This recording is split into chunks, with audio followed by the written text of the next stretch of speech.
হাজার হাজার কোটি টাকা প্ল্যান পাস হচ্ছে, হাজার হাজার কোটি টাকার উন্নয়ন হচ্ছে। আমি বকাউল্লাহ কি বলবো আমার এলাকায় গিয়ে, কি বলবো? আমাকে সেটার উত্তর দিতে হবে।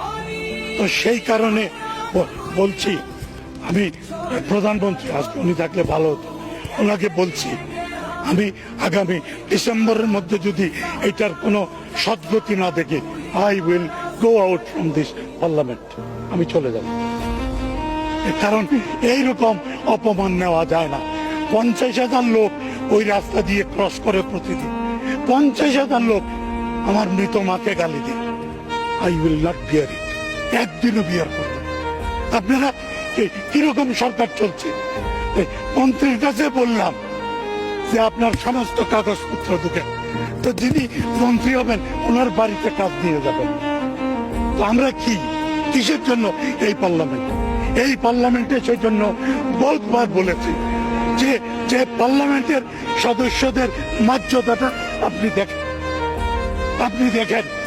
আপনি মন্ত্রী হবেন, আপনার প্রটোকল 5 নম্বর, আর সংসদের এদের প্রটোকল আপনি এই সরকারি কর্মকর্তাদের নিচে দিয়ে দেবেন। What is this? মন্ত্রী যারা হবেন খুব ভালো থাকবেন, আর যারা সদস্য থাকবে, will you please permit me, আমি বসতে পারি? জি বসুন।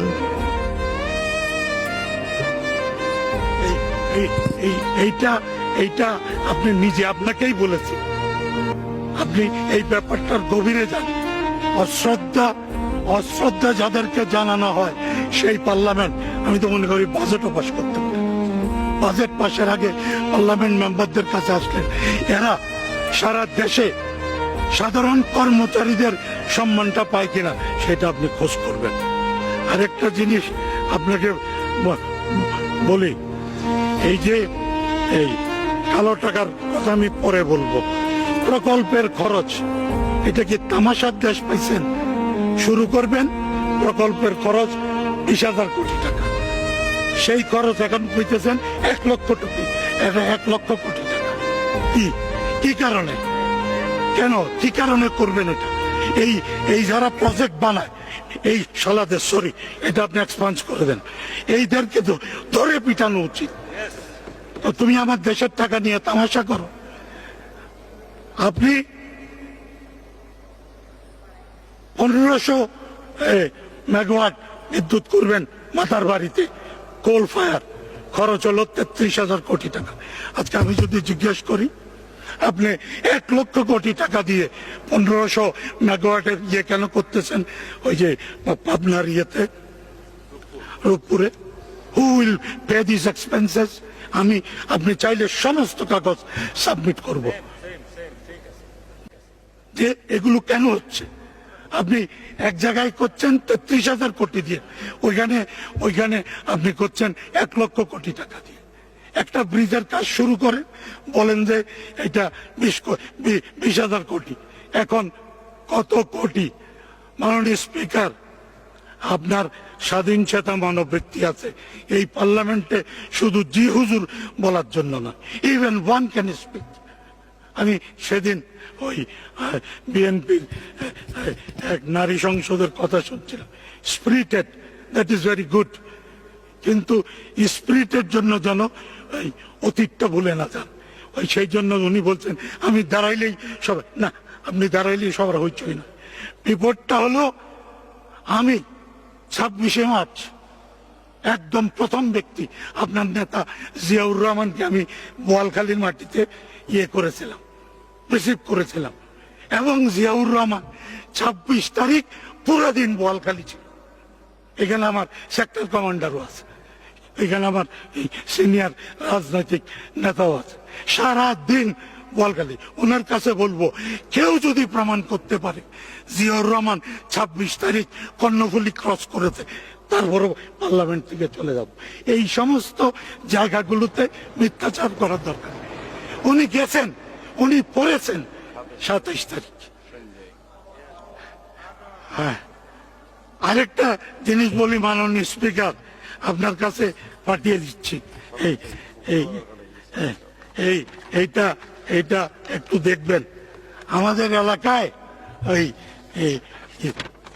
ইয়ে করেছে, যেটা এরা কি বলে, ফ্লাইওভার। আমাদের মন্ত্রী কিরকম মন্ত্রী জানি না, ইজ অ্যান ইঞ্জিনিয়ার। উনি বাধা দিচ্ছেন, কেউ বাধা শোনেন।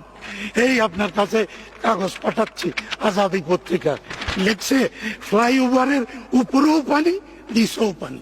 এইটা এই জন্য কে পয়সা খরচ করছে, কেন পয়সা খরচ করছে? এবং আমি আরেকটা জিনিস বলি আপনাকে, এই যে এই এটা আপনার কাছে, এই যে যেখানে লোককে পাঠালেন রোহিঙ্গা নিয়ে একদম প্রথম বলেছিলাম এই পার্লামেন্টে, আপনি শুনেছেন নিশ্চয়। রোহিঙ্গাদের সলিউশন হলো ইয়ের ভিতর, এই আরাকানের ভিতরে সেফ জোন ক্রিয়েট করা। আজকে আমি প্রস্তাব করছি এই পার্লামেন্ট মেম্বারদের উইজডমে যদি আদৌ বিশ্বাস থাকে, let there be a camera session on Rohingya issue right in this parliament.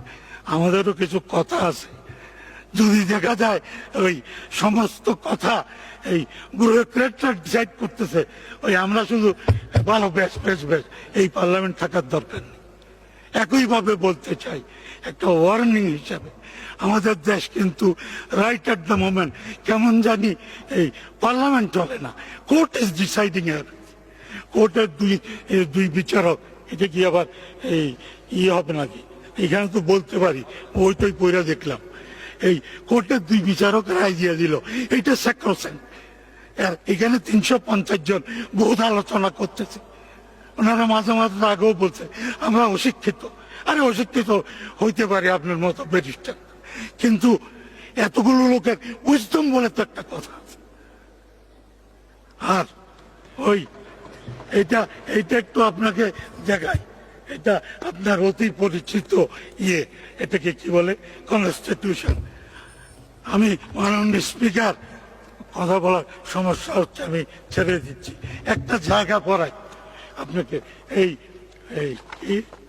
Section 2 article 14, রাষ্ট্রের অন্যতম মৌলিক দায়িত্ব হইবে মেহনতি মানুষকে, কৃষক ও শ্রমিককে, জনগণের অনগ্রসর অংশসমূহকে সকল প্রকার শোষণ হইতে মুক্তিদান করা। এই আলোকে এই বাজেটটা কি হয়েছে, এইটা যেন ভবিষ্যতের বক্তারা বলেন। কোনোদিন না কোনোদিন আপনি স্পিকার সহ আমরা এই প্রশ্নের সম্মুখীন হতে পারি, আমরা কি কনস্টিটিউশন অগ্রাহ্য করছি কিনা। আপনাকে ধন্যবাদ, আমার সময়ের দরকার নেই।